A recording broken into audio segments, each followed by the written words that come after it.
Olá, eu sou a Benedita Casé, eu sou uma mulher branca, de cabelos castanhos escuros, bem longos, olhos castanhos escuros.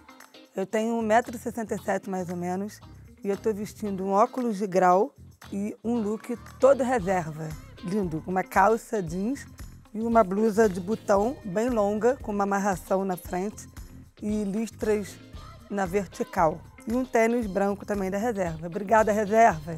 Eu sou Pedro Henrique França, eu sou um homem branco, tenho 1,40 m. Tô vestindo um lookinho reserva também, uma malha cinza, uma blusa de gola por baixo, verde, uma calça preta e um tênis verde também reserva. E aí, como é que vocês estão? A gente está começando mais um episódio do PCD Pod. Então avisa geral, PCD Pod tá no ar.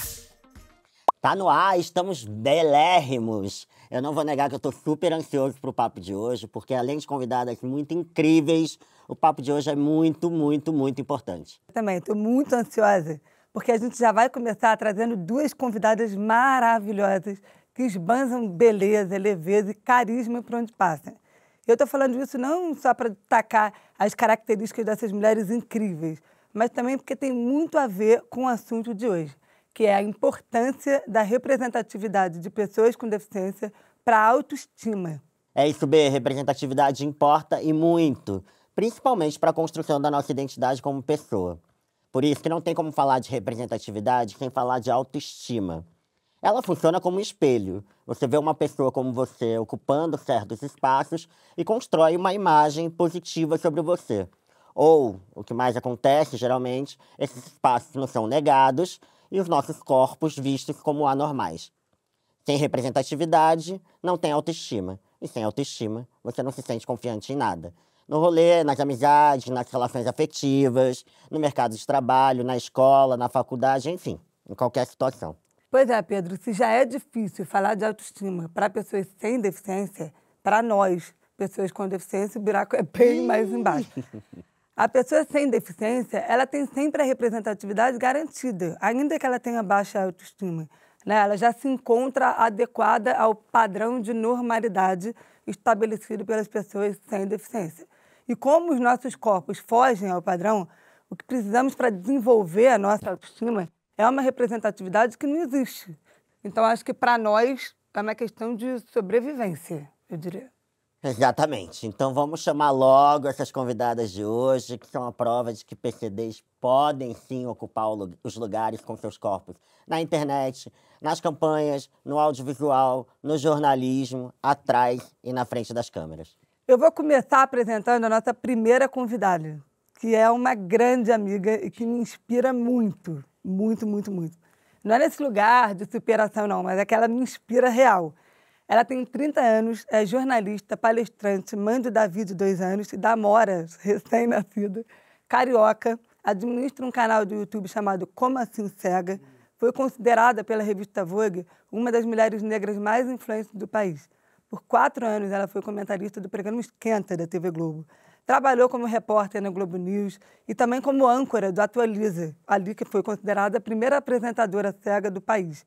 Recentemente, ela atuou como assistente de direção na novela Todas as Flores, exibida no Globoplay, se tornando a primeira assistente de direção cega da TV Globo. Chega mais, Natália Santos! Oi, gente. E aí, tudo bem?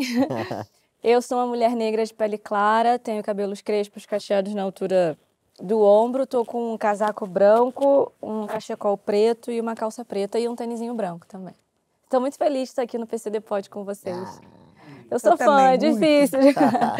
Vocês me inspiram muito. Nossa segunda convidada é jornalista, criadora de conteúdo digital, palestrante, ativista e soma mais de 100 mil seguidores nas redes sociais. Lá ela fala de beleza, autoestima, sexualidade e divide com seus seguidores um pouco da sua vida junto da Jana. Para brilhantar ainda mais nosso time de hoje, pode chegar Ana Clara Muniz. Oi! Prazer estar aqui com vocês. Eu sou uma mulher branca, loira, com cabelo na altura do ombro. Tô vestindo um tricôzinho preto de florzinhas brancas, uma blusa branca de gola alta, uma calça preta, tênis branco. E tô sentada numa cadeira de rodas motorizada, que é a Jana, minha companheira. Muito feliz de estar aqui com vocês hoje. A gente está aqui num estúdio bem amplo, com tons terrosos, sentados em poltronas brancas. 3 mesinhas de centro separam as poltronas uma das outras.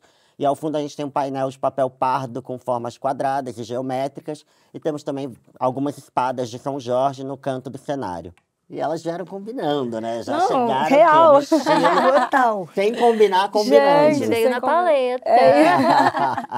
Muito Eu bom. já até queria chamar a atenção aqui de como vocês duas, né, são completamente diferentes, assim, muitos marcadores, mas vocês se encontram em muitos lugares da diversidade, né? Eu acho que um deles é essa valorização da beleza, né? De falar de autoestima. Eu acho que a gente tem uma troca incrível aqui. Então, eu queria começar perguntando como é que vocês se percebem, que acho que tem uma coisa de como você se percebe e como que a gente quer ser percebido nos lugares, né? Então, como é que mudou, assim, a forma como vocês valorizavam a beleza, Nath, você? Como você valorizava a beleza antes e depois de se perceber como uma pessoa com deficiência? Olha, uma pergunta difícil, filosófica, eu diria. Eu nasci cega, enxerguei 20% e com 15 anos eu fiquei cega de novo. E eu fiquei cega no auge da adolescência, onde a gente está se descobrindo, né? Puberdade, muitos desafios, muitas perguntas, quero mudar o mundo, todo mundo ali preocupado com a sua aparência e eu só estava querendo existir em meio à selva, sabe? Então, com 15 anos, eu não tinha muito uma preocupação de... Eu não usava maquiagem, eu não me sentia uma menina bonita, porque todas as meninas da minha idade já tinham ficado com outros garotos e garotas, e eu só estava ali, querendo estudar, querendo me encontrar. Então, eu era vaidosa, mas muito com a questão do toque. Então, eu não queria estar suando, eu queria estar com o meu cabelo sempre alinhado. Quando eu fiz 18 anos, que eu me vi terminando meu ensino médio e tendo que procurar emprego, essas coisas todas, eu parei, assim, no momento e falei, cara, eu preciso me amar mais do que qualquer outra pessoa, eu preciso me enxergar bem, no sentido visual da coisa mesmo, para que outras pessoas também me vejam como eu quero ser vista, sabe? Então, não foi um processo fácil, assim, eu não...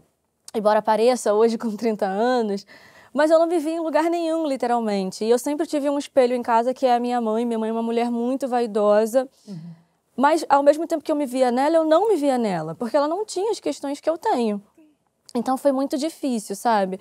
Foi um processo, mas acho que uma vez que eu me encontrei enquanto uma pessoa com deficiência, isso virou a chave, assim. Eu tinha uma autonomia, eu fazia tudo, eu faço tudo dentro da minha casa. Então, eu não me via como uma pessoa deficiente, porque eu fazia tudo dentro da minha casa. Então, quando eu fui pro mundo, que eu parei para pensar e falei, cara, esse lugar aqui, eu não pertenço a esse lugar, o que precisa acontecer para que eu pertença a esse lugar? A minha chave da vaidade, da autoestima, ela mudou. Porque eu falei, eu preciso me ver nesse lugar primeiro que qualquer outra pessoa. E aí, a partir desse momento, elas vão ser obrigadas a me enxergar também.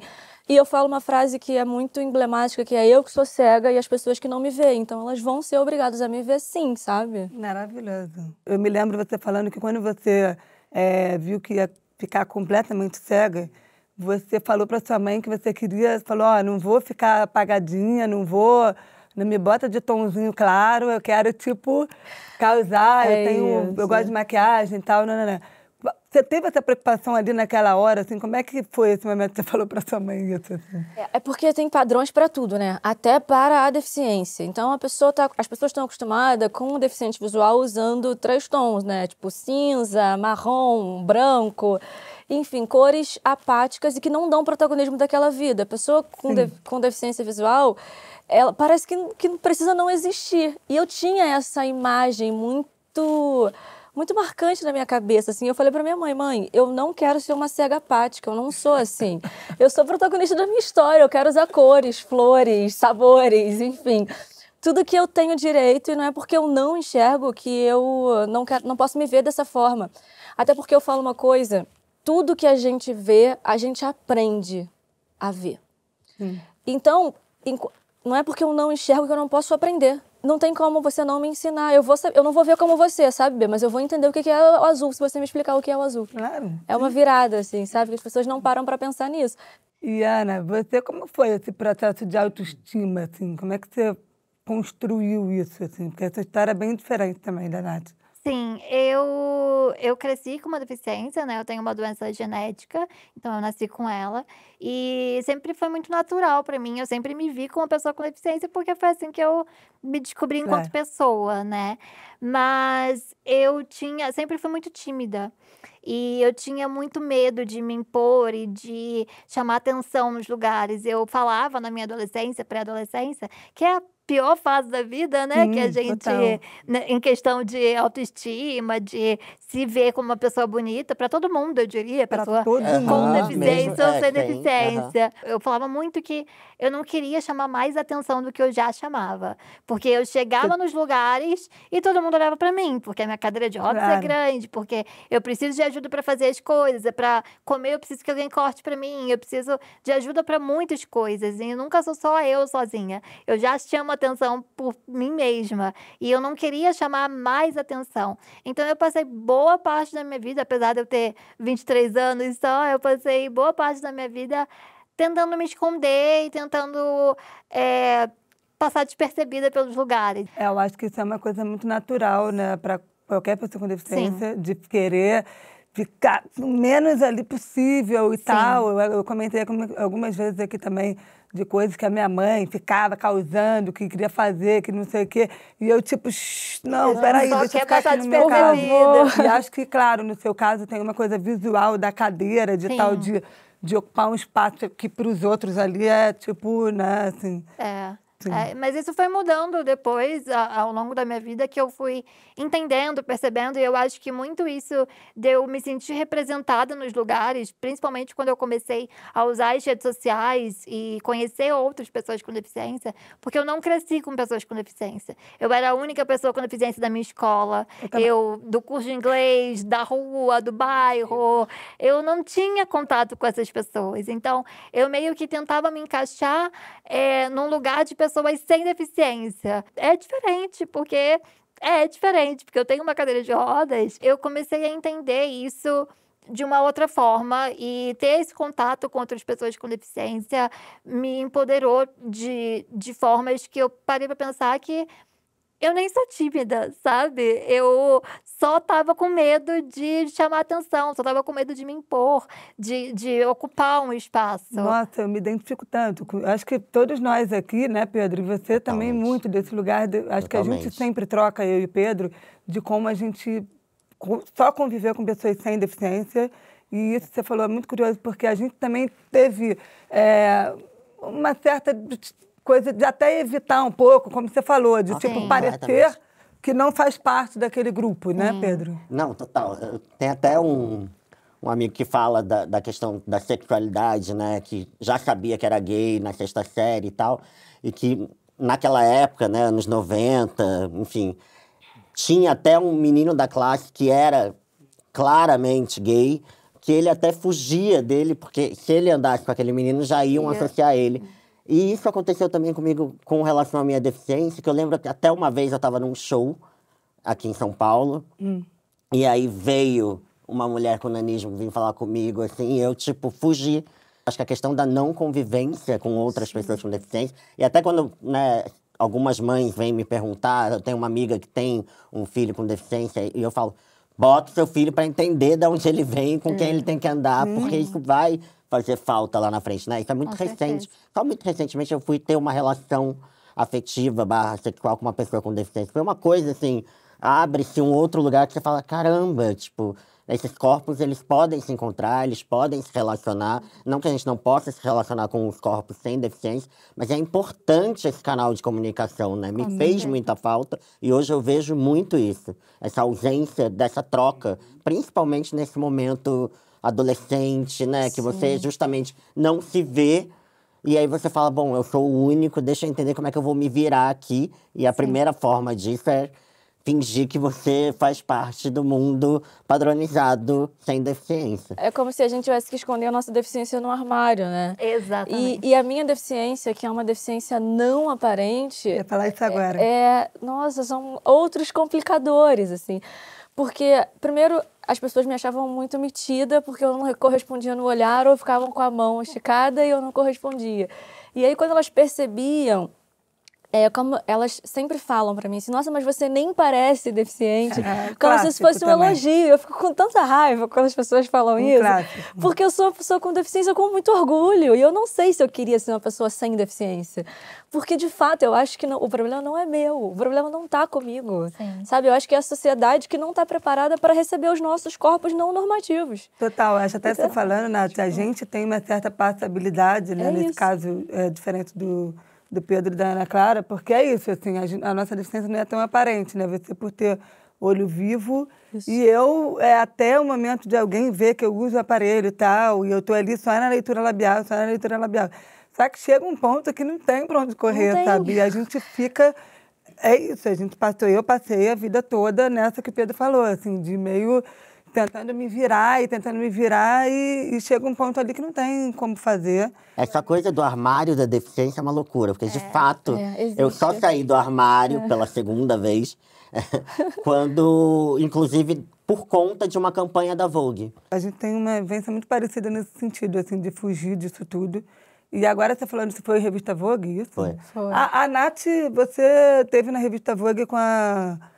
Foi revista Vogue que você foi com a Naomi Campbell? Como é que foi estar ao lado dela, assim, e ser considerada uma das mulheres negras mais influentes? Foi uma surpresa. Eu não me esperava estar ali. Primeiro eu fui fotografada pelo Bob Wolfson, que eu falei, caraca, vai me fotografar, que isso, né? Tipo, um prazer. Quando a gente se percebe pessoa com deficiência... Você chega nos lugares, você olha tudo. Então, não tem ninguém que nem eu aqui. O lugar não é acessível para entrar. Várias coisas, sabe? Mas no dia desse ensaio, eles tiveram uma preocupação que, na verdade, é o que deveria ser mandatório. Então, foi tudo muito descrito. Todas as roupas, foi eu que escolhi. O cabelo, a maquiagem. E a Naomi pegou minha mão, me fez tocar no rosto dela, que é uma coisa que eu não costumo fazer, eu não tenho esse hábito de tocar nas pessoas. E quando ela soube, ela fez questão de, olha, vem aqui ver como eu sou, tá todo mundo me vendo, se você quiser, você pode me ver também. Então foi uma surpresa, assim, uma surpresa positiva, porque eu já não esperava, né? Eu agora, recentemente, até tive na capa de uma revista, e já com todo esse com esse entendimento e esse processo todo, que demorou para vir, mas eu me posicionei e falei, não, eu quero que apareça o aparelho e vai ter brilho no aparelho, vai ter acessório brilhante. Eu fiz de bengala também, minhas fotos. Dando um beijo com o aparelho pra gente... eu acho que é esse é o uma caminho afirmação, que a gente tem que seguir. É isso. E que doido, porque a gente trabalhou no mesmo programa, né? E a gente mesmo não se falava, né? A gente não falava sobre, é verdade. Isso é tão recente que a gente não falava sobre uma questão que nos aproximava. E éramos 3 ali, já era bastante gente. Pra média, 3 pessoas com deficiência, no nas 7 audiovisual, filmagens. nossa senhora, a gente fez uma revolução sem saber. Ana, recentemente você postou um vídeo com o título Maquice comigo com o braço quebrado pela primeira vez. E aí tem uma questão desse debate, né, da maquiagem, do conceito da beleza, do que é bonito, ser muito vinculado às habilidades de um corpo sem deficiência. O que você descobriu, assim, da beleza, de novidade no seu rosto, no seu corpo, quando você passou a utilizar aparelhos acessíveis para se maquiar? E o quanto isso te impulsionou no resultado da tua autoestima? Olha, eu acho que eu sempre gostei muito desse universo de maquiagem, mas eu me lembro que quando eu comecei a me maquiar, eu tinha muita... Eu não conseguia fazer as coisas do mesmo jeito que uma pessoa sem deficiência fazia. Então, eu passava horas assistindo tutoriais no YouTube, porque era algo que eu gostava de fazer. Eu não conseguia fazer um delineado perfeito do jeito. Eu não conseguia segurar o pincel da forma que falava para segurar o pincel. Eu não conseguia usar a esponjinha, usar tal produto. E isso me frustrava muito, porque eu queria fazer parte desse ambiente, eu queria fazer parte desse universo. E aí eu fui percebendo que eu podia adaptar esses jeitos de fazer, sabe? Eu podia descobrir pincéis melhores para eu usar, eu podia descobrir jeitos melhores de eu espalhar a maquiagem, jeitos que eu me sentia bonita e jeitos que eu não me sentia bonita, jeitos que funcionavam para mim ou não. E eu tive um apoio muito grande de pessoas ao meu redor, as minhas amigas na época, adolescentes, iam em casa e me ajudavam. E foi esse processo de descoberta, né? Que parece bobo e parece vaidade, né? Superficial, digamos assim, mas para mim foi muito importante, principalmente me entendendo como uma pessoa com deficiência. Hoje em dia eu posto muito nas redes sociais sobre maquiagem, sobre beleza, moda, e eu consigo me ver como uma mulher bonita, eu consigo me encaixar de alguma forma, mas não porque eu tô ocupando um espaço de uma pessoa sem deficiência, né? Ou, sei lá, me encaixar só por ser uma cota, mas me encaixar porque eu gosto do que eu tô fazendo e gosto de fazer parte desse ambiente. Então, para mim é muito importante. Agora, por exemplo, recentemente eu quebrei o braço por conta da minha doença, enfim. E foi muito difícil, porque eu passei 23 anos da minha vida adaptando as coisas de um jeito. E aí, quando eu quebrei o braço, eu tive que adaptar de novos jeitos. Eu não conseguia fazer as coisas do jeito que eu fazia. Então, eu cheguei a pensar, me ver pensando, assim, nossa, eu demorei tanto para me adaptar. E agora eu vou ter que fazer tudo isso de novo, eu vou ter que passar por tudo isso de novo, e eu não vou conseguir fazer. Até que chegou no momento que eu falei, Ana Clara, pelo amor de Deus, né? Você já se adaptou até aqui, nada a ver, você vai conseguir se adaptar de novo. É só o meu jeito de fazer as coisas, e isso mexe muito comigo e com a minha autoestima, com certeza. Eu acho que outra coisa que mexe com a autoestima, sem dúvida, também é a publicidade, né? Sim. Eu acho que ainda é um lugar que a gente se vê muito pouco, né? A gente tem um avanço aqui de personalidades com deficiência, né? Influencers com deficiência, que vem, de alguma forma, cavando pequenos espaços, né? Existe um certo interesse também por parte dessas marcas de praticar a inclusão, mas queria entender, primeiro, quão ruim, né, pra gente, assim, enquanto deficiência, não se vê nas campanhas de moda, nas campanhas de beleza, ou nas campanhas publicitárias. Eu mesmo só vejo pessoas com nanismo em época de Natal. Tem um negócio de Papai Noel, gnomos, não sei o que, duendes, aí Tem pronto. uma coisa de duende, né? Total. Queria entender para vocês como foi esse impacto dessa relação com a publicidade e como é para você hoje. Você tá fazendo algumas campanhas publicitárias, o próprio Ivan Barão também já fez algumas campanhas, a Paola Antonini, enfim, a gente tem algumas pessoas fazendo campanhas publicitárias. Qual a importância e o impacto disso que tem para as nossas vidas, não, no sentido de autoestima mesmo e também no sentido de trabalho, porque no final das contas estamos aí com boletos a pagar. É isso. Com certeza. Nesse ambiente, né, publicitário, é muito louco, porque a gente não se vê e não se sente parte, mesmo eu trabalhando com isso há alguns anos. E sendo a minha principal fonte de renda, hoje em dia eu me sustento e moro sozinha e com o meu dinheiro que eu Chique, trabalho assim. maravilhosa. Ela pode. Mas mesmo assim é muito louco, porque, por exemplo, a gente só vê pessoas com deficiência em setembro, que é o mês da mêsinho luta. delas. Tá aí a gente bomba. Parece que a gente só existe. Setembro, Gente, em dezembro. setembro eu não tenho tempo nem pra dormir direito, porque aparece 1 milhão de marcas, 1 milhão de trabalhos, e é palestra, e é não sei o quê, e é workshop, e é nananã. E aí o resto do mês parece que a gente não tem conta pra pagar. Um beijo, Que só tchau. vem boleto em setembro. Total. E isso é muito frustrante, porque é um trabalho e a gente não se vê nas campanhas, né? Eu sempre comento nas redes sociais, principalmente nessa época de Dia das Mães, Dia dos Namorados. Essas datas só você comemorativas, pra Não mim, assim, são temos, inacreditáveis. é só Você não você vê uma ligar. campanha de Dia dos Namorados, você não vê uma Não vê. campanha de Natal, uma campanha de Dia das Mães, como se a gente não Nada. existisse. É só a galera de casa ligar a TV aí por 5 minutinhos dessas épocas que vocês vão ver que não existem pessoas com deficiência. Parece que não existem mães com deficiência, parece que não existem pessoas com deficiência que se relacionam. No mês do orgulho, muito dificilmente a gente vê pessoas com deficiência em campanhas publicitárias. E até mesmo eu trabalhando com isso, eu faço parte da comunidade LGBT, eu sou bi.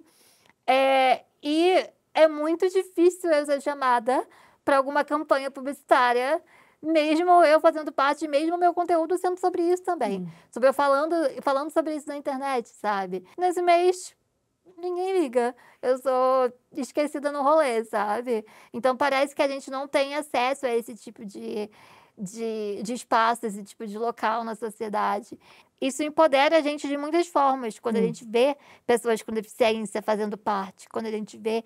Eu, por exemplo, fiz jornalismo porque eu via na televisão uma jornalista que eu gosto muito, que é a Flávia Sintra. Na TV, eu via a Flávia Sintra apresentando, e aí chegou um dia que eu falei, caraca, essa Flávia Sintra tá apresentando, eu também posso.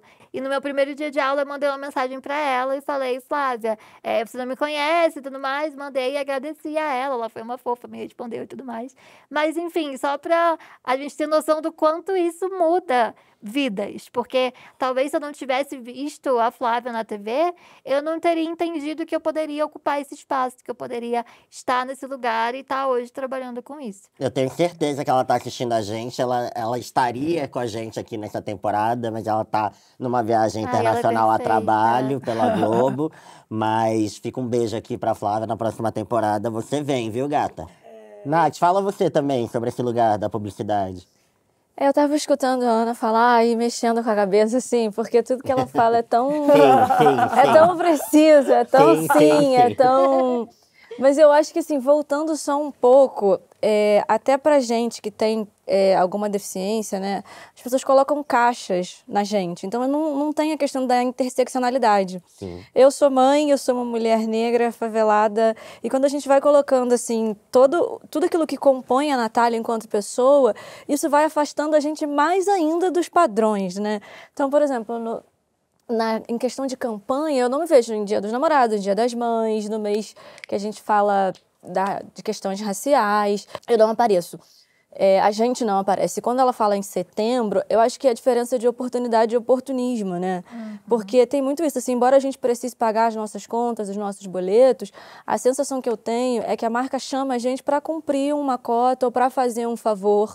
E aí a gente tem que aceitar o orçamento que a marca tem. Então, eu só tenho isso, eu só posso pagar isso. Se você quiser, bem, se não, tem outra ali que quer. E, não é? E a gente fica, nossa, mas eu só queria fazer o meu trabalho, sabe? E enquanto isso, a gente vai existindo. Eu tenho duas preocupações com relação à campanha. Assim, uma quando me chamam para fazer publicidade, eu costumo fazer aquilo que eu consigo usar e consumir, mesmo com adaptações. Então, eu não faço nada que não dê para eu fazer. Porque eu tenho ali, com certeza, seguidores que também têm deficiência visual e que também vão querer experimentar e que também vão querer usar. Não é todas as marcas que me procuram que são extremamente acessíveis, mas de ter uma iniciativa e da gente ter uma conversa e daquilo ser genuíno, verdadeiro, já conta muito para mim. E quando eu vejo meus pares fazendo campanha, eu vou lá, comento, engajo, bato palma, fico feliz. Por quê? Porque a gente não se vê nesses lugares. Com certeza. A gente não está ali, a gente não é considerado. Então, tudo que é pra gente, a sensação que eu tenho é que estão fazendo um favor, assim, sabe? Eu lembro que quando a gente estava no período mais pesado da pandemia, as pessoas falavam muito sobre o direito de ir e vir cerceado, de não conseguir fazer as coisas. E eu fiquei pensando assim, nossa, nós pessoas com deficiência, a gente sempre teve que se adaptar, a gente sempre teve que ser resiliente. O nosso direito de ir e vir sempre foi cerceado, a gente nunca conseguiu se ver em lugar nenhum. Eu estou puxando isso só para falar de uma coisa que quando as pessoas têm o lado delas invadido, seja na questão da publicidade, seja na questão do dia a dia, o preconceito vem muito. Cardápio adaptado, por exemplo. Esses dias eu fui almoçar com uma amiga e ela falou assim, eu odeio esses cardápios com QR Code. Aí eu falei para ela, nossa, eu gosto tanto. Por quê? Porque me atende, porque é o que eu consigo usar. E ele só foi pensado por conta da pandemia, porque a gente não podia ficar pegando em cardápio ou, enfim, fazendo várias coisas. Pode parecer que eu estou dando uma volta para falar sobre isso, mas é só porque algumas adaptações que a publicidade precisou fazer por conta da pandemia atende a gente, passou a atender aos nossos corpos de pessoas com deficiência, mas eles também não param para pensar sobre isso, também não chamam a gente, também não mostram que a gente pode fazer, que a gente pode usar. Então é muita coisa, assim, como eles segregam e colocam a gente num lugar que a gente não está, eles acabam não pensando que é oportunidade também de mercado, que também é business, que também vai trazer retorno. Pô, a gente está falando de uma população de 1/4 da população aqui no Brasil. Total. 15% da população mundial tem algum tipo de deficiência. E somos pessoas que trabalhamos, que consumimos, que pagamos as nossas contas, enfim, nossos boletos, que cumprimos com as nossas obrigações. E eles ainda assim não enxergam a gente, né? Então é difícil. É difícil também não existir nesse lugar, né? Como se também nesse lugar a gente precisasse pedir favor. E não é favor, sabe? Total. Somos consumidores, né? Estamos dando Exatamente. dinheiro para vocês Exatamente. também. Portanto, né? Exatamente. Se atentem. A Ana também, você postou bastante na época da pandemia sobre isso, Sim, né? Desse isolamento Sim. que, na verdade, muitas pessoas com deficiência já vivem, né? Sim. E eu me lembro que esse vídeo me marcou muito. Eu acho até que foi lá que eu te conheci através das redes e me marcou muito esse vídeo. O vídeo que você está no carro, não é? Sim, Com a janela. Era um vídeo falando sobre pessoas com deficiência sempre estiveram de quarentena. Exato. Porque Exato. é isso, a gente sempre foi proibido de ir nos lugares, quantos aniversários eu não fui, quantas comemorações eu não pude ir, quantas lojas, quase nunca compro roupa, por exemplo, presencialmente. E que as pessoas só começaram a pensar por conta da Por conta da pandemia. pandemia. Né? Então, eu acho que isso que a Nath falou faz total sentido. As pessoas com deficiência, no universo, né, que a gente se vê hoje, o mundo que a gente se vê hoje, a gente só para pensar nas coisas quando a gente passa por elas. Ou quando a gente vê pessoas próximas a gente passando, sabe? E eu acho que por isso que é tão importante conversas como essa hoje, os espaços que a gente ocupa na internet, por exemplo. Porque por mais que tenham muitas pessoas sem deficiência que não conheçam pessoas com deficiência, que não convivam com uma, elas podem seguir a gente, elas podem aprender com o que a gente fala, elas podem ver que... Caramba, eu nunca tinha parado para pensar nisso, mas realmente, acho que agora eu preciso parar para pensar, sabe? Então, conviver em meio à diversidade real, né? Assim, que é isso que a Nath falou também. Eu odeio esse negócio do QR Code e atende para ela, ou agora até essas reuniões online. Eu tenho uma amiga que comentou também, tem deficiência visual, ela falou, nossa, para mim é 1000 vezes melhor, eu não tenho que me deslocar para poder ir. A aula online resolveu minha vida. E muita gente só reclama sem pensar nessas coisas, né? E eu acho que isso tudo que vocês estavam falando, esse lugar é muito delicado da publicidade, de como que a gente está ali, e a gente está ali por conta da deficiência, ao mesmo tempo é a maneira que a gente está ali, porque a gente tem que ganhar dinheiro também, a gente tem que trabalhar. É uma linha e a gente tem que reforçar a deficiência para estar nesses lugares. E aí eu estava lembrando agora, quando eu conheci a Nath, né, Nath? A gente conheceu no Esquenta, no programa que nós 3 trabalhamos juntos. Mas foi um jeito muito curioso, porque a Nath estava na plateia, a minha mãe apresenta, né, Regina Casé, e ela estava apresentando, e era um dia que o Gabrielzinho de Irajá estava lá, que também tem uma deficiência visual. E aí ela perguntou, alguém aqui lê em braille? Você acha que era o livro de quem, Nath? Você lembra? Era um livro do Jorge Amado. Do Jorge Amado. E aí a minha mãe falou, alguém lê? A Nath falou, eu leio. E aí ela foi, então tá bom, então vem aqui. A Nath foi, e conversa vai, conversa vem, eles falando sobre o livro e tal. Aí a minha mãe, mas por que você lê braille? Assim, porque a Nath toda desenvolta e falando. Aí a Nath falou, porque eu sou cega. E aí, na hora, ficou todo mundo na minha mãe e falou, você é cega? Porque também não é... a Nath tem um olho muito vivo e tal. Falei, eu sou cega. E aí começou aquela conversa. Aquilo me marcou muito, porque aí ficaram um tempão falando sobre literatura, sobre Jorge Amado. E logo em seguida, a Nath foi para falar sobre Vinícius de Moraes. Eu lembro até que você falou o Soneto da Felicidade. Sim, então...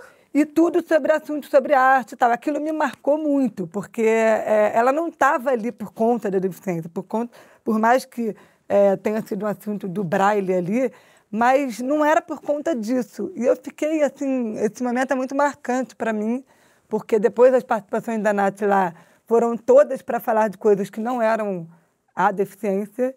Eu acho que a gente também busca muito isso aqui, né, Pedro? Assim, de falar. Eu queria até te perguntar como é que foi, como é que é ocupar também esses espaços, não por conta da deficiência.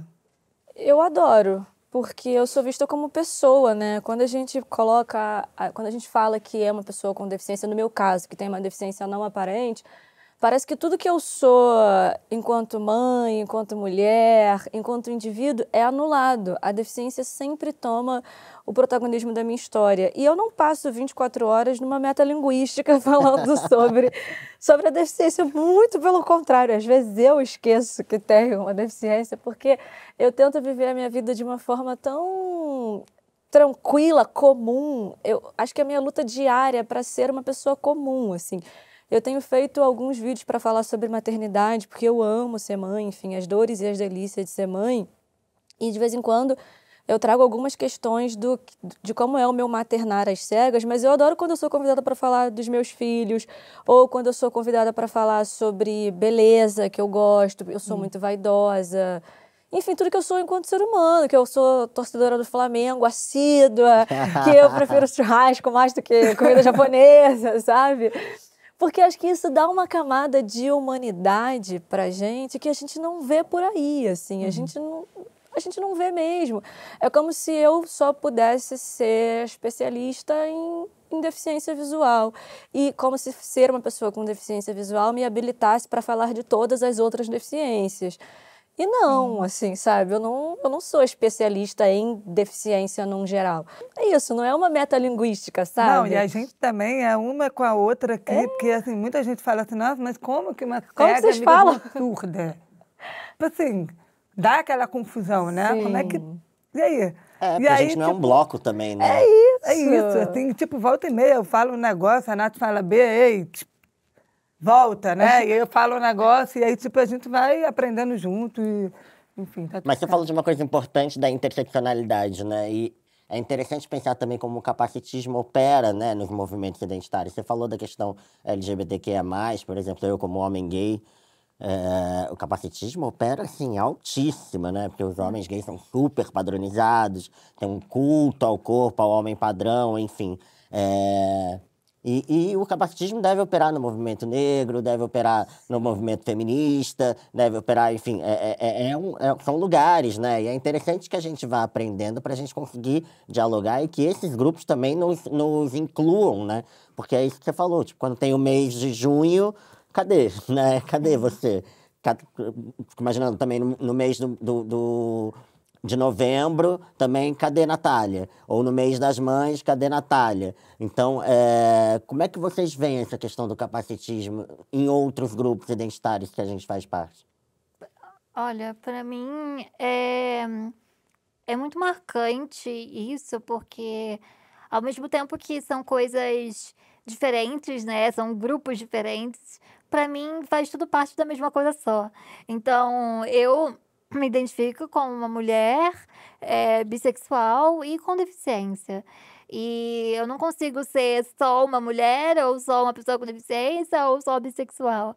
E isso pra mim é muito louco, porque no meu caso em específico, eu sofro preconceito de 3 formas diferentes. Então, eu já ouvi, por exemplo, que eu não sou considerada mulher o suficiente numa relação, por exemplo. Eu já ouvi, por exemplo, que eu sou bi porque só homens não iam querer ficar comigo. A gente vai percebendo que isso tudo é o capacitismo junto, Com sabe? certeza. Que eu nunca vou ser vista só como mulher. Eu nunca vou ser vista só como a minha sexualidade, por exemplo. A sua questão da sexualidade foi uma coisa que você atrasou por conta da Muito. sua deficiência? Porque eu tive completamente. Pra mim Muito. era um outro armário que eu falei, isso aqui vai demorar mais um pouco. Exatamente. Porque não vai dar pra eu lidar com essas duas coisas ao mesmo tempo. Eu me entendi assim, né? Eu fiquei com uma mulher pela primeira vez quando eu tinha 15 anos. E eu já percebi que tinha alguma coisa diferente ali, mas eu ignorei ao máximo dos meus 15 aos meus 18. Eu fingia que nada acontecia, eu ficava com mulheres, e aí as pessoas perguntavam, você gosta de mulher? Eu, não. Jamais, nunca. Que longe isso? Sou de mim. bifestiva, sou Não, bifestiva. é uma coisa mais, aliás, se der vontade Não, eu fico. tipo, Até que eu me apaixonei por uma mulher, e daí uma amiga minha teve que sentar do meu lado e falar, então, amiga, deixa eu te contar. É que você beija a mulher, você tá apaixonado por uma mulher. Eu não queria te dizer nada não, mas acho que você é bi. E aí eu fiquei, não, gente, que isso, não sou. E pra mim foi É muito... só uma fase. É só uma fase, mãe, não nada a ver. Muito Aí depois eu fui me entendendo, mas eu não queria. Até quando eu me assumi na internet, foi junto quando eu me assumi para meus pais. Porque eu entrei num relacionamento com uma mulher, e aí ela me pediu em namoro, e eu fui me assumir para meus pais. E logo depois eu filmei me assumindo para meus pais e postei na internet. E viralizou. E foi, gente, foi horrível, meu Deus do céu, mas foi muito bom, porque foi horrível de nervoso, de medo, Claro. porque foi tudo de uma vez só. Claro. Mas foi muito bom, e eu me lembro que foi muito marcante, porque eu postei, quando eu postei esse vídeo, eu postei que eu não queria, não estava nos meus planos de fazer parte de mais uma minoria. Eu não queria fazer parte de mais uma minoria, sabe? E eu não queria sofrer mais um tipo de preconceito. Eu não queria ouvir as coisas que eu ouço por eu ser bi ou por eu me relacionar com mulheres. Eu não queria, por exemplo, quando eu chego nos lugares, quando eu chegava com a minha ex, por exemplo, de mão dada, as pessoas olhavam pra mim num choque absurdo. Primeiro que uma pessoa com deficiência no lugar, sei lá, de uma balada, Sim, já outro é assunto, chocante já por si fala só. muito aqui, Aí sim. depois eu tô de mão dada com uma menina.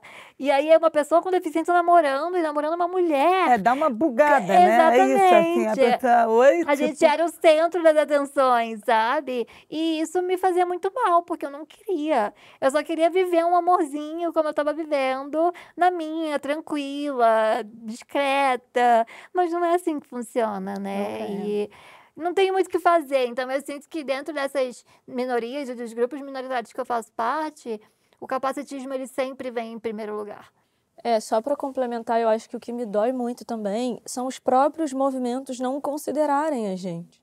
O próprio movimento feminista não fala da mulher com deficiência, o próprio movimento dos negros não falam da pessoa negra com deficiência, o próprio movimento LGBTQIA+, não fala sobre pessoas com deficiência que também estão dentro desse grupo. Então isso dói muito, assim. Hoje em dia, eu me sinto muito realizada porque eu faço parte de um movimento chamado Vidas Negras com Deficiência Importam. E eu, cara, quando eu entrei no grupo, eu falei, inclusive, Lu Viegas, te amo, beijos. Perfeita. Ela é perfeita, maravilhosa. Ai, que também era pra estar aqui, não Gente, está nessa não tá. temporada. Essa Total. segunda temporada já tem uma fila.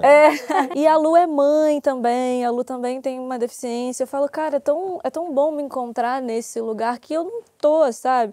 É isso, assim, eu acho que às vezes você não se vê dentro de um movimento que teoricamente era para você estar, ainda dói um pouquinho mais, porque assim, de pessoas que não são seus semelhantes, a gente aprendeu a esperar ou a lidar ou a guardar respostas que a gente precisará ou que precisaria usar em determinado lugar. Então, eu quando saio com o Lucas, eu já tenho respostas do tipo, porque eu sei que o garçom só vai falar com ele.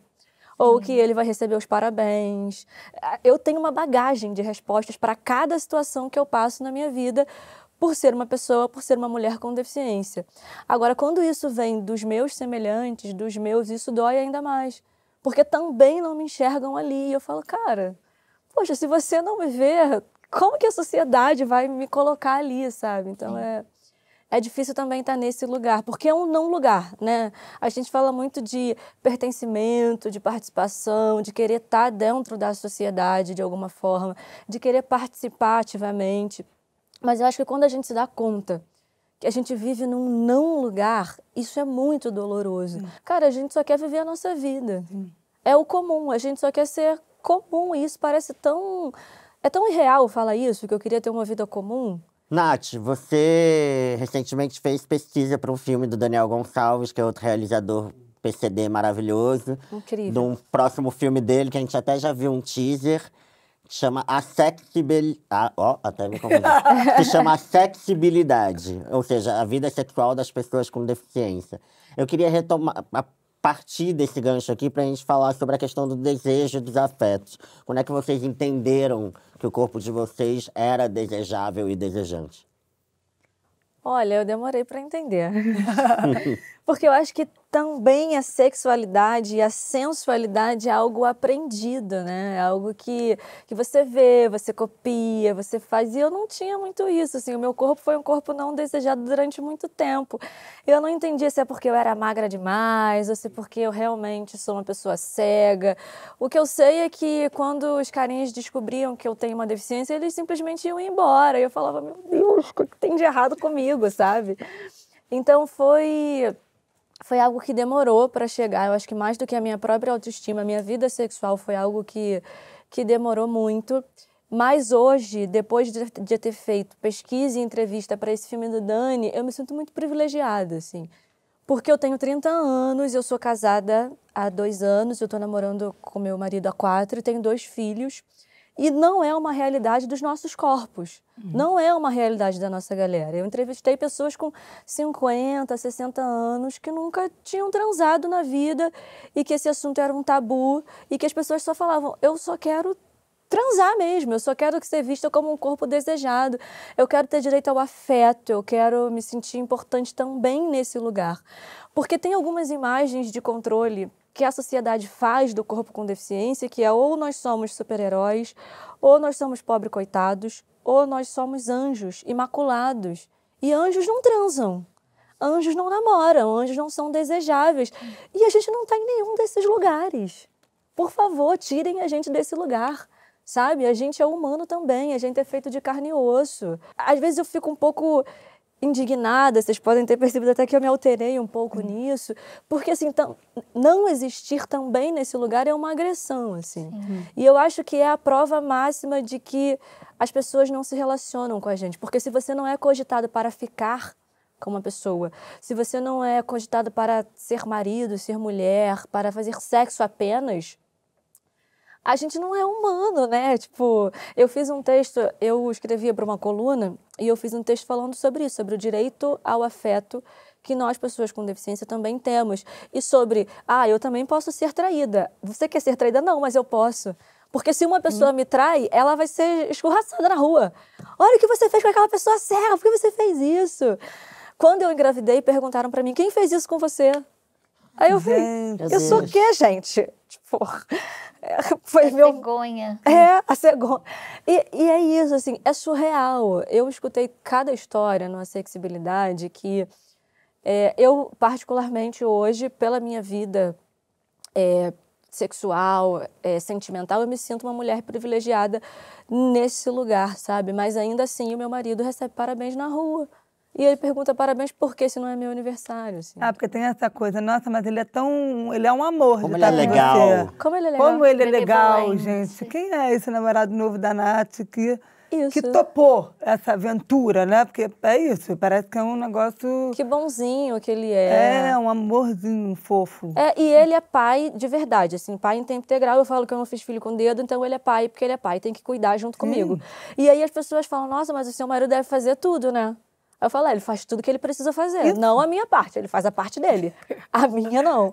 Mas é isso, recebe os parabéns também por isso, assim, por ser um pai presente de filhos de uma mulher cega, que também é um outro lugar e que ele revolta muito. Eu acho que, tomando um pouco o lugar de host de vocês, a B também pode falar um pouco sobre isso, porque também tem um relacionamento, assim como o meu, interracial, mas que o João não tem nenhuma deficiência e que também deve passar por essas situações, né? Com certeza. Aí eu acho que passa naqueles atravessamentos que o Pedro até colocou ali, porque é isso. Ele tem as questões dele, eu tenho as minhas questões, e a gente também se encontra em alguns lugares ali. Vários até outros. Eu tenho pensado muito sobre isso, assim, se em algum momento...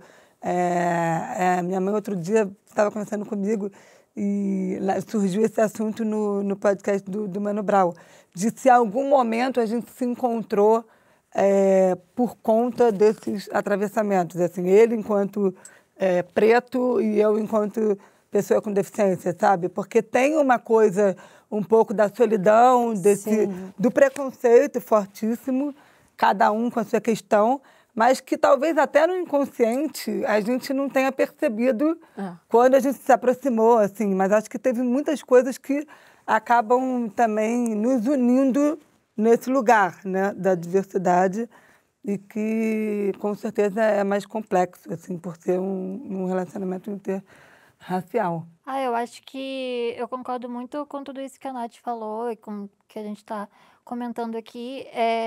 Para mim, ver a minha sexualidade foi muito diferente, porque eu fui assim, né, como eu imagino, talvez vocês também, e pessoas com deficiência que eu converso e ouço também, eu fui a última menina do meu grupinho de amigas a beijar na boca. Eu também. Eu fui a última menina do meu grupinho Vamos de amigas levantando placas. Exatamente! A transar, a ter uma namorada. E eu nunca me senti desejada, amada. Eu fui uma boa universitária e em todo rolê, todo final de semana eu tava num rolê diferente. E às vezes eu só queria beijar na boca, sabe? Eu queria sair beijando as pessoas porque eu gosto, porque eu tava ali. E é um ambiente propício pra isso e todo mundo tava Eu sou fazendo isso filha de ali. Deus, querida. Exatamente. E eu via muito o olhar das pessoas chocadas, sabe? Quando eu ficava com alguém de...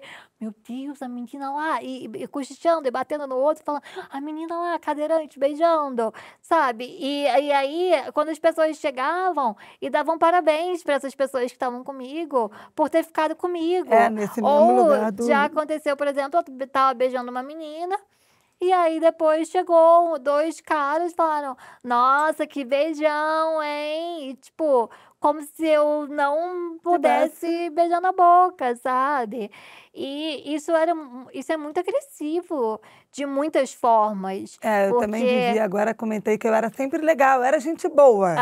Gente boa eu era, mas eu não era bonita, não sabia que eu podia ser bonita. Isso. Então tem uma coisa do tipo, a Benedita é ótima, mas a B é um Muito amor. legal. Mas a B é legal, Mas você a B é é sempre super amiga, gente boa, você entendeu? nunca é. Total. E agora, quando Cupido. eu tive essa capa que eu tô dando um beijo de língua, assim, Sim. falou, olha, Benedita, que coisa, hein? Aí, ótimo. tipo, nesse mesmo lugar que você falou, as pessoas né? falam como se a gente fosse criança fazendo coisa errada, Exatamente. sabe? Tipo, nossa, tá beijando na boca, isso. né? Tipo, gente, pelo amor de Deus, eu tenho 23 anos na cara, sabe? Não é uma coisa, não tô cometendo um crime, não tô fazendo uma coisa que não era pra eu estar fazendo, sabe? E quando eu tive o meu primeiro relacionamento assumido mesmo, né? Que foi com uma mulher, então o preconceito veio aí de muitos lados. Solada. Eu me senti muito amada e foi muito empoderador de me sentir desejada, me sentir amada, de entender depois que eu terminei esse relacionamento, por, enfim, motivos da vida. Eu, hoje em dia, consigo me ver como uma mulher que posso ser desejada, que as pessoas podem se interessar por mim. E algo que eu trabalho na terapia desde sempre é que os olhares na rua, para mim, nem sempre precisam ser de susto, ou de dó, ou de pena. Pode ser que alguém me olhe na rua por interesse, porque quer ser meu amigo, ou porque quer ficar comigo, ou sei lá. Pode ser, esse olhar também pode existir, sabe? E eu acho que virar essa chave é muito importante pra gente, porque mesmo com essa chave virada, a gente ainda enfrenta muitos nãos, né? Então, por exemplo, para eu querer ficar com uma pessoa, muito dificilmente eu vou chegar nessa pessoa. Porque eu já tenho a certeza em mim de que eu vou levar um fora. Porque, já parte desse exatamente, princípio, eu já tenho essa certeza de que eu vou levar um fora, sabe? E a gente começa a perceber esses jeitos de lidar das pessoas, né? A representatividade, ela é a afirmação de uma possibilidade. A partir do momento que a gente não se vê, a gente não existe. Um bom exemplo disso é a repercussão do filme A Pequena Sereia. Além de trazer para as telas a representatividade da população negra, fazendo com que muitas crianças e jovens se sintam representados na personagem principal, o filme abriu a discussão sobre a existência e as condições dessa população. E o nosso papo tá bom, vai ficar melhor ainda. Eu tô ansioso para chamar ele logo, porque ele é a prova de que PCD pode fazer o que quiser no audiovisual. Ele é ator, produtor, dublador, autor e palestrante. Protagonista de um filme histórico, Colegas, um longa-metragem brasileiro estrelado por atores com síndrome de Down. O filme foi exibido em vários países, Japão, Itália, Canadá, vários festivais internacionais. E Ariel, que está aqui com a gente hoje, ganhou o prêmio de melhor ator no Brazilian Film and TV Festival, de Toronto. Além disso, atuou no seriado da TV Globo Carga Pesada, na novela do SBT Jamais Te Esquecerei e no documentário Do Luto à Luta. Bem-vindo, Ariel. Obrigado. Meu nome é Ariel, tenho 42 anos, tenho a síndrome de Down. Estou muito contente de estar aqui. É uma oportunidade única. Muito obrigado, viu?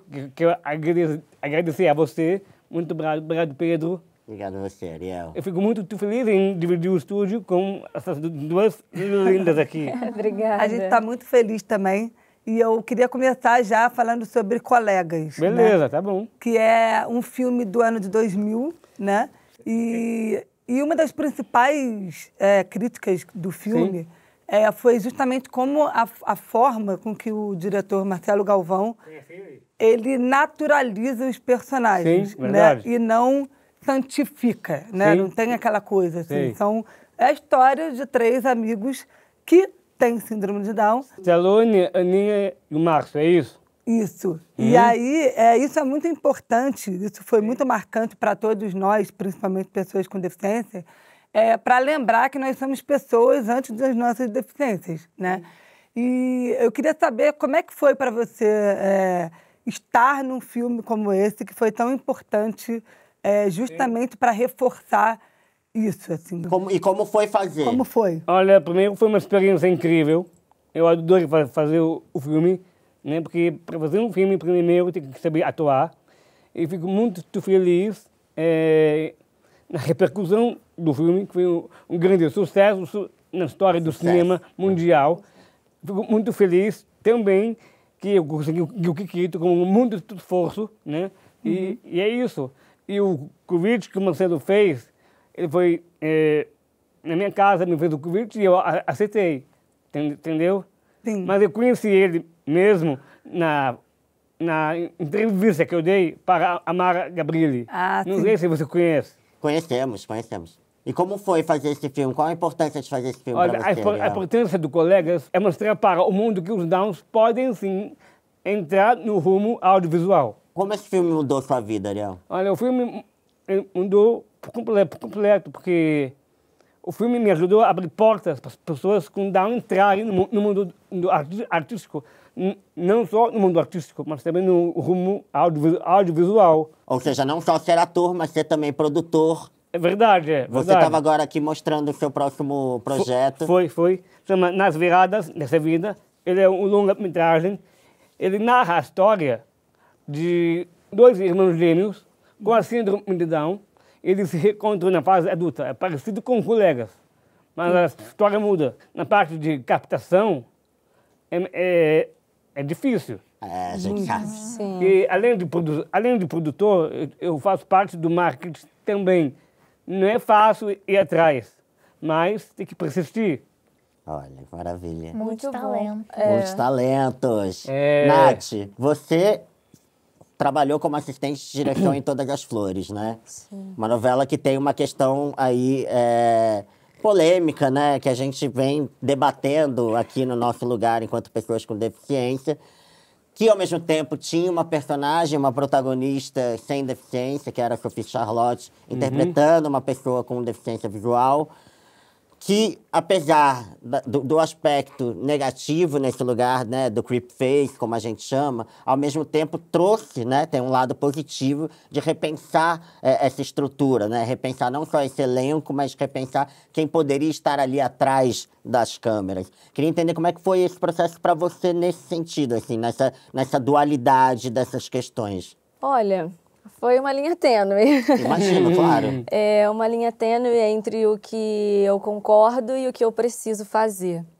Eu tenho comigo sempre a máxima de ocupar espaços, mesmo quando acontecem coisas que eu não concordo plenamente. E acho que Todas as Flores foi isso, assim, foi a possibilidade de estar num lugar, primeiro, onde as pessoas não esperavam que eu tivesse, Segundo, mostrar a minha capacidade para mim e para quem estava ali. E terceiro, acho que abrir portas para os meus. Acho que um grande ganho da novela foi trazer pessoas com deficiência, sobretudo deficiência visual, ocupando vários lugares nos bastidores. Então, tinha eu como assistente de direção, a gente tinha uma preparadora de elenco, do elenco inteiro, consultor, operador de áudio, assistente de fotografia, enfim, uma galera ocupando espaço. E a importância de não ser token, né? De não ser a única referência, de não ser a única voz, de trazer questões que precisavam ser vistas pela empresa, questões estruturais, questões comunicacionais, questões relacionais. Acho que Todas as Flores foi um marco dos bastidores da TV Globo, mais do que para frente das câmeras, mais do que uma representação, sabe? Todos nós aqui que trabalhamos com audiovisual sabemos que não é fácil, mas acho que quando a gente ocupa determinados espaços, a gente mexe em algumas feridas, algumas que são curadas ao longo do trabalho, outras que são abertas, né? E algumas que entram em processo de cicatrização. Verdade. Então, foi importante, foi bem importante estar ali. Total, acho até que a conversa aqui até é como é que a gente hackeia esse sistema, né? Como é que a gente precisa ocupar, ainda que não seja da maneira ideal, mas que, como você falou, passinho de formiga, e ir ali tocando na ferida para a gente avançar o passo o quanto antes, né? E estar em narrativas como o Ariel, né? Conseguiu estar num filme que é isso, com 3 atores com síndrome de Down. Eu até agora, vocês falando de representatividade, eu me lembrei do Peter Pan, que será lançado em breve. E o ator, o protagonista, tem síndrome de Down. Então, você imagina, ainda mais um filme que fez parte do imaginário da nossa vida, da nossa nossa infância, com essa representatividade maravilhosa. Não, isso, o que ela falou, de estar no rumo artístico, de estar em uma produção de um filme. Né? Por exemplo, o Colegas. Sim. Eu estive com vários atores de peso. Não só eu, que tenho a síndrome de Down. Perfeito. Mas tem vários atores de peso. Claro, acho muito importante o que você está falando, que a gente pode estar ao lado de atores famosos, que é uma outra discussão, né? Sim, que, assim, verdade. Até como é que a gente fala, mas não tem ninguém conhecido, mas não tem... Mas como é que se torna conhecido, né? A gente precisa dar esses espaços para que eles fiquem conhecidos. Sim. E eu acho que é importante o que você está falando, assim, que você está lá ao lado de atores com experiências. Essa palavra que você falou, que representatividade. Exatamente isso do que eu ia te falar. Sim. Eu acho que o que você está trazendo é mais interessante ainda num lugar até social, enquanto sociedade humana. Para a gente entender que a gente, por sermos pessoas com deficiência, não precisamos estar só nós o tempo inteiro. Sim. A gente pode trocar. As pessoas têm que entender que a gente pode conviver, seja artisticamente ou... Olha, uma coisa que eu vou falar aqui. Ter a deficiência ou não, tendo síndrome de Down ou não, é uma consequência do cromossomo 21. Tá certo? Sim. Então, é isso. É isso. Eu poderia fazer uma pergunta para ela? Pode. Escuta, como foi para você ser assistente de direção? Como foi? Foi muito bom. Muito bom? Foi muito bom ser assistente de direção, desafiar um set. As pessoas que estão aqui nos bastidores sabem que tocar um set não é fácil. Eu sei. Imagina tocar um set que é extremamente visual, sem enxergar. Foi um desafio. Eu acho que... E um marco, gente. Eu fiz o meu primeiro set sozinha no dia 21 de setembro, olha. Olha, que lindo! Quando a gente terminou, inclusive sua mãe estava no set, Bê. Quando a gente terminou, eu chorava. Eu falei, meu Deus, eu não tô acreditando que eu consegui, assim. Pra quem não sabe que tá assistindo a gente, 21 de setembro é o dia que a gente comemora a luta, né? Isso, Dia das Nacional pessoas da com Luta. deficiência. A gente celebra nossa existência, os nossos corpos. Eu queria fazer um convite para ela, posso? Claro. Como eu falei do meu projeto aqui, eu queria convidar para fazer parte da minha equipe. Olha, tô topado, hein? Olha. É isso, muito obrigada. Eu quero, vamos trocar contato no final. Beleza, tá bom. Esse programa também é sobre isso, sobre a gente ampliar as possibilidades e trocas, né? Trabalhar junto, pensar possibilidades, ampliar o nosso próprio círculo. Assim, fico muito feliz em trabalhar com pessoas com deficiência visual. Vai ser lindo esse trabalho. Vamos trabalhar junto. Legal. Vai ser ótimo. Mas, Nath, você sentiu um peso, assim, de ocupar esse lugar, a primeira assistência, direção, cega, porque é aquilo que a gente estava falando, né, de ficar reportando. Como foi? Olha, eu não senti peso, não. Eu acho que eu antes de virar assistente de direção, eu trabalhei 10 anos com isso, né? Não diretamente com a direção, mas nos bastidores. Então, eu sou roteirista, eu aprendi a gravar, a editar, eu aprendi a captar áudio, enfim. Eu me sentia pronta, eu só não sabia que era esse o nome da função que eu tinha que exercer, sabe? O que eu senti, na verdade, foi muita dificuldade de lidar com a dificuldade do outro em me ver naquele lugar. Porque as pessoas não me viam capaz de estar ali. E eu acho que a principal dificuldade que eu tive foi a relacional mesmo, foi de receber funções específicas da área da assistência de direção para estar ali trabalhando. Então, eu fui fazendo várias outras coisas até ter o meu primeiro set sozinha, até que um diretor chegasse e falasse, vamos lá, vamos fazer, e é isso. E nem foi assim, o meu primeiro set foi... Tava eu e mais uma outra pessoa, essa pessoa passou mal e eu fiquei. E fiquei e fui. Falei, vamos embora, tipo, só Você quer dizer, vamos. pôr a mão na massa. Isso, coloquei a mão na massa e fui sem medo. No final do dia eu já não tava eu tava com a perna tremenda, eu não conseguia falar. Eu falei, meu Deus do céu. Porque é isso, assim, é a estreia, né? O friozinho na barriga da estreia sem se preparar para ela. Eu sempre procuro estar pronta para exercer funções com as quais eu desejo, assim. Pronta não no sentido de, não quero mais aprender, mas no sentido de estar qualificada, sabe? Porque eu acho que a gente está sempre em desenvolvimento, a gente sempre vai aprender um pouquinho mais, mas eu procuro me qualificar, de não estar ali só porque eu sou cega, ou só porque eu sou amiga de fulano, de ciclano, e sim porque eu sou capaz, sabe? E quando a gente está trabalhando, fazendo coisas que são marcos históricos, a gente não se preocupa muito com isso, não. A gente para pensar nisso depois. Verdade. A gente só quer dar conta. Não é verdade? A gente só quer dar conta. Quando termina, que a gente fala, acho que esse é o primeiro podcast feito por e para pessoas com deficiência. É isso, eu ia falar isso agora. A gente está fazendo aqui mas a gente só quer fazer bem. Vamos ver como é que vai ser essa entrevista, como é que a gente vai editar, não sei o quê. Quando tá pronto, é que a gente para pensar, putz, acho que a gente fez uma coisa histórica, sabe? É a mágica da TV. Isso.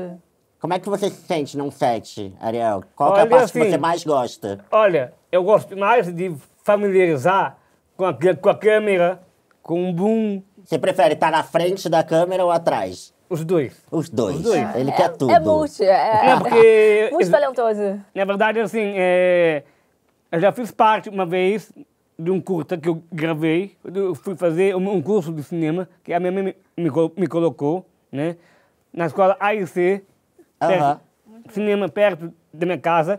Eu fiz um curso de cinema e agora eu estou aqui com o meu novo projeto aqui. Além desse aqui, o Colegas, vai ter o Colegas 2. Ah, vai ter Colegas 2? Vai ter a segunda parte. Chique. Quando vai ser isso? Aí agora já tem data? Por enquanto não. Tá. Eu só estou esperando uma posição do produtor. Vai ser com o Marcelo de novo? Vai. Ana, como é que você entende esse lugar que a gente está falando aqui de representatividade e como é que você se vê na telona, nas telinhas? A gente já teve algumas novelas, né, falando ainda de Creepface, a gente teve algumas novelas trazendo essa questão. Recentemente a gente teve a Tabata Contre, que é uma atriz cadeirante de fato, ocupando, né, interpretando uma personagem com deficiência. Como é que é isso para você, pensando o que foi e o que vem se tornando a questão da representatividade na dramaturgia? Eu acho que a gente tem dado passinhos de formiguinha, mas a gente está chegando em algum lugar, sabe?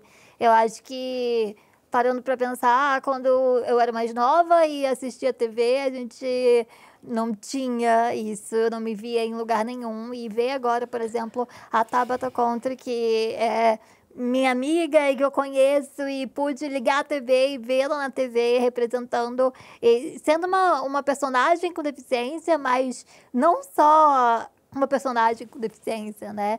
Tendo o papel dela na trama, de fato, e falando sobre assuntos importantes em rede nacional, né? Falando sobre capacitismo, falando sobre ativismo. E, nossa, isso é muito importante, isso muda muito a história. A gente está vivendo um momento de mudar a história e de poder assistir, por exemplo, eu me sinto muito representada quando eu quero assistir uma série, eu amo o cinema, e eu assisto séries que eu vejo um personagem com deficiência. Falta eu chorar, eu fico emocionada com coisas bobas, sabe? Muito. Agora você falando até os filmes do Oscar também, teve o Sound of Metal, que foi maravilhoso. E eu o Coda. vibrava, nossa, eu tava tipo... Assim, chorei, inclusive, vendo o filme. Porque E o Coda, que é muita E o lindíssimo. Coda gente foi incrível. ganhador do Oscar, Sim. o Coda. Nossa, E foi também o Coda, né? Como é que é? O Ritmo do Coração, né?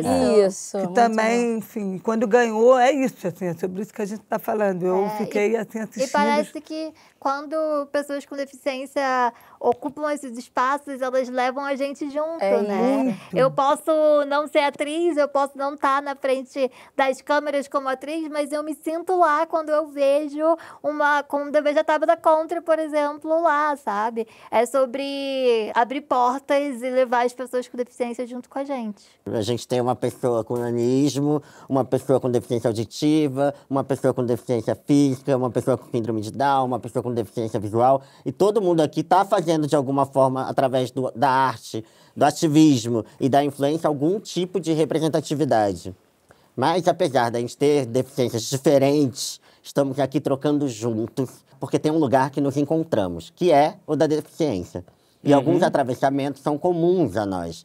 As dores, a exclusão, a invisibilidade, o apagamento. Mas, apesar de tudo isso, dá um orgulho danado da gente estar aqui, de ser a gente mesmo, de estar fazendo as coisas, de estar aqui nesse encontro, falando sobre isso, falando sobre arte, podendo ser quem a gente é, podendo estar na ponta disso, ou produzindo, ou atuando, ou na assistência de direção, ou como espectadora se vendo, ou como, enfim, roteiristas.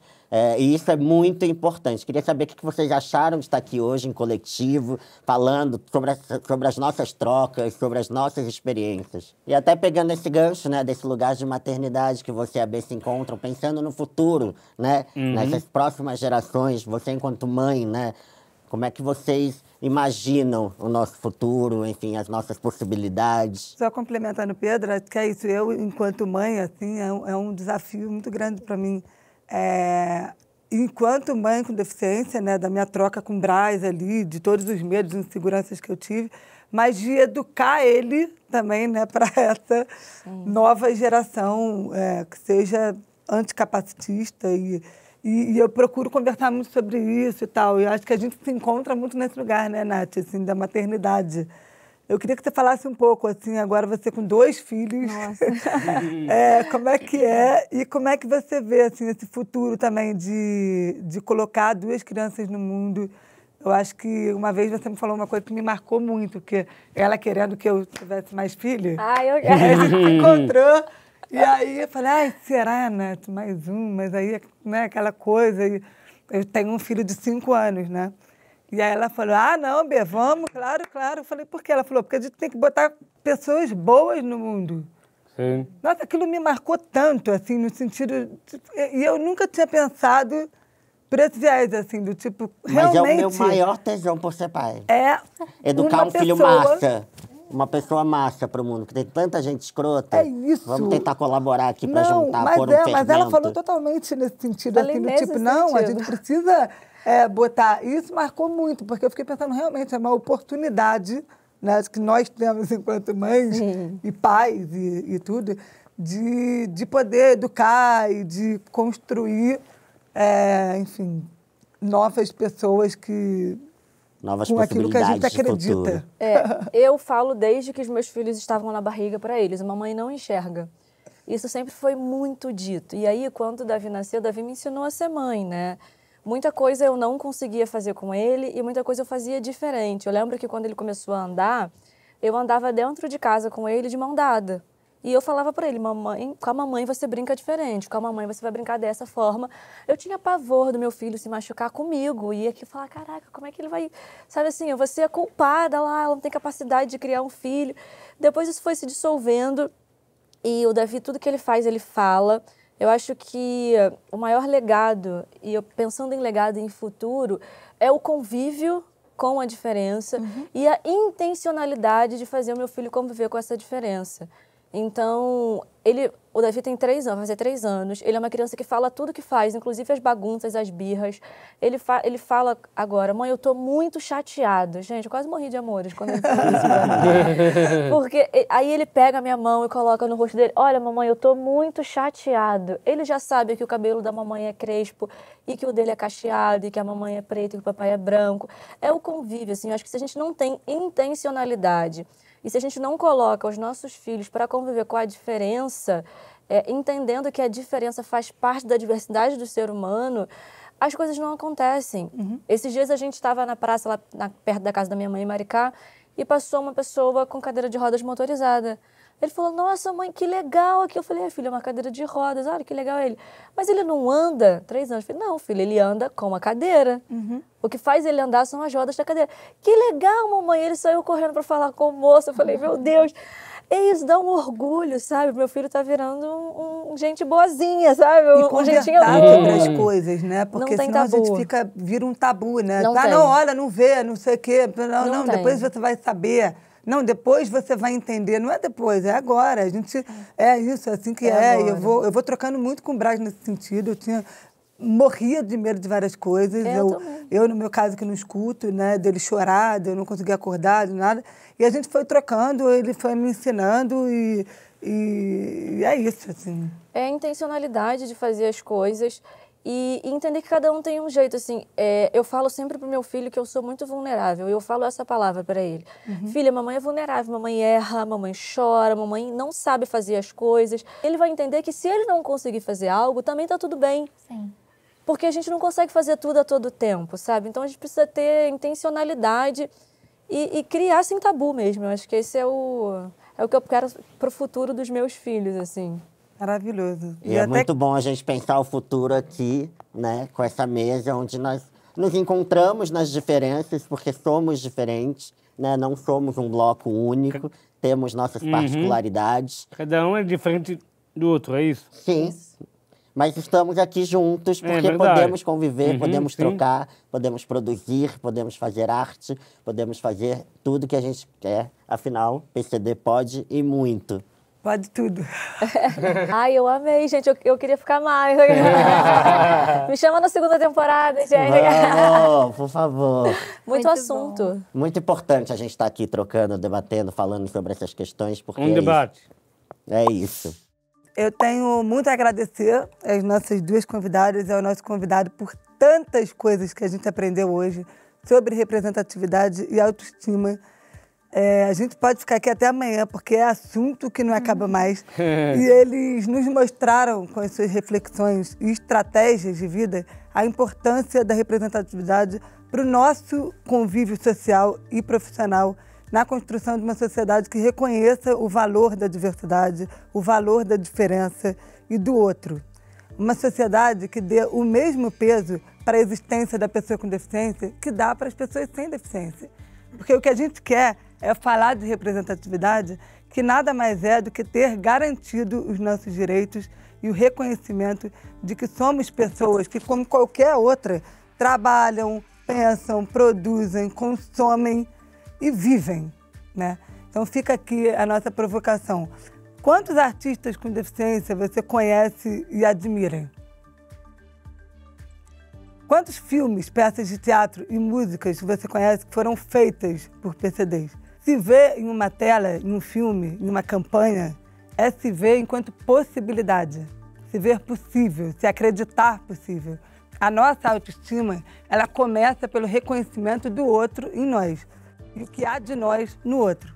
Falar de representatividade com pessoas com deficiência é falar de qualidade de vida, de possibilidade de ter uma vida digna e de se ver enquanto sujeitos que somos.